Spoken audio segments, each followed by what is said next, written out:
இது வடபழனி முருகன் கோயில். பார்த்திங்கன்னா இப்போ வந்து மதியம் 12 1 மணி ஆக போகுது. இன்னும் மக்களோட கூட்டம் வந்து குறையலை. முருகனோட வந்து அவ்வளோவுக்கு நேசிக்கிறாங்க. முருகனை கடவுளாக நினைக்கல, அவங்க குடும்பத்தில் ஒருத்தராக நினச்சிருக்காங்க. அவ்வளோவுக்கு முருகன் வந்து எல்லாத்துக்கும் நல்லது செய்கிறாரு, வேண்டிய வரங்களை கொடுக்குறாரு.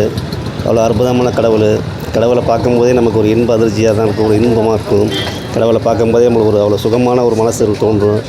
மனசில் உள்ள கவலையெல்லாம் அப்படியே நீங்கிட்டு அப்படியே சந்தோஷத்தில் நம்மளை அறியாமல் முருகா முருகான்னு கத்துற அளவுக்கு நம்மளுக்கு அவ்வளோ இன்பத்தை கொடுப்பாரு. நம்மளோட துன்பங்களை போக்குறாரு, நம்ம வேண்டிய வரங்களை கொடுக்குறாரு, நம்மளை கஷ்டங்களை போக்குறாரு. முருகனை பற்றி எப்படி சொல்லணும்னு தெரியல, எப்படி வேணாலும் சொல்லலாம். அன்பு தெரியும், கருணை உள்ள தெய்வம்.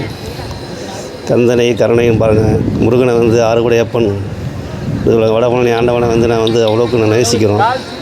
அவ்வளோக்கு பார்த்திங்கன்னா விழா காலங்களில் பார்த்திங்கன்னா லட்சக்கணக்கான மக்கள் வராங்க முருகனை தரிசிக்க. முருகனை வந்து எப்படி சொல்கிறது, அவரோட கருணைன்னு நம்மளுக்கு தெரியல.